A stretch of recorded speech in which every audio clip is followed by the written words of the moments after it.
صباح الخير او مساء الخير على حسب ما بتشوفوا الفيديو. النهارده حبيت اشارككم ماسك للبشره. طبعا دلوقتي احنا في الشتاء وخلاص بشرتنا شققت وقشرت واتبهدلت يعني على الاخر. فحبيت بقى اشارككم الماسك اللي انا كنت بستخدمه من نص الشتاء كده لغايه دلوقتي ولغايه بدايه فصل الصيف. انا بعمل الماسك ده مرتين في الاسبوع. تحفه يعني بجد، هتجربوه تدعولي. الماسك ده بقى عباره عن ايه؟ معلقة زبادي صغيرة، ومعلقة بن صغيرة، ومعلقة عسل نحل. تمام. الزبادي زبادي بلدي، والعسل لازم يكون بره التلاجة عشان ما يكونش جامد، يكون سائل. بعمله بقى الماسك ده بيرطب البشرة ترطيب مضاعف. يعني هو لو الكريم الترطيب بيرطب، فده بيعمل ترطيب مضاعف للبشرة، وبيشيل اللي هو الجلد الميت اللي هو المتضرر من المية وكده. الناس اللي بتغسل مثلا المواعين بيتوضوا، بيبقى ايديهم او وشهم كأن في مكان جلد ميت كده او قشر. فالماسك ده يبقى تحفة جدا ليهم على فكرة.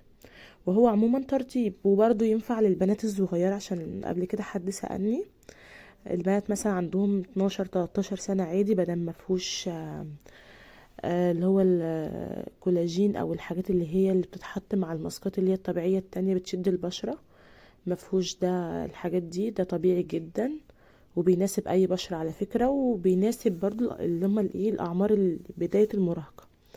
طيب انا لو بشرتي دهنية ينفع اعمل الماسك ده؟ ايوه طبعا تعرفي تعمليه، بس هتزودي بس نقطتين ليمون. يعني هو ايه؟ يعني مش عصرة، اللي هي ربع معلقة صغيرة. بصوا حتى معلقة الشاي يعني هي ربعها كده ليمون، عصرة ليمون بسيطة. تمام. وبرضه هتتمجيه كده اهو. انا بقى بعمل ايه؟ بفتفت حتة الزبادي، بفتفت. انا كنت عايزة اقلبها قبل ما احطها، بس خدت المعلقة كاملة عشان اوريكم ان أنا واخدة معلقة. بصوا كده بقى كريمي جدا. لسه برضه هدمجه تاني. هو كده بقى كريمي. هو بقى القوام ده اللي انا عايزاه. تمام كده.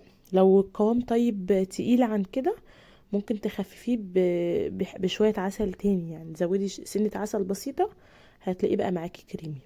تمام.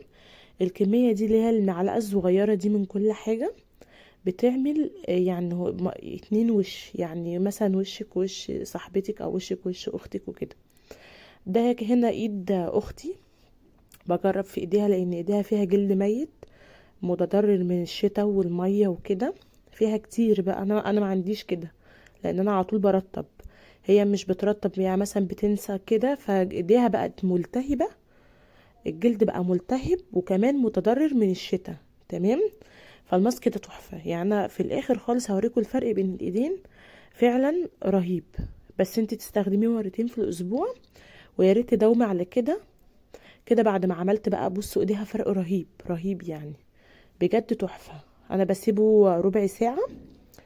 ولو انت بشرتك دهنية هتسيبيه 10 دقايق وتغسلي وشك. تمام. طب اشمعنى البشرة الدهنية؟ عشان البشرة الدهنية بيبقى فيها زيوت، وشها بيسيح الماسك. بصوا بقى الفرق بين الايد دي والايد دي.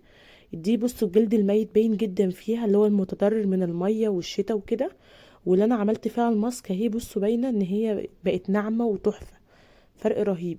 هنا دي مخشنة يعني، فيها خشونة من الجفاف. تمام.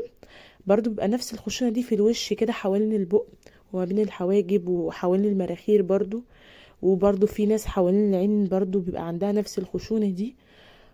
طب هو العلاج في ايدينا على فكرة يعني. في ناس بتعمل جلسات كولاجين عشان الحوار ده. الحل في ايدينا.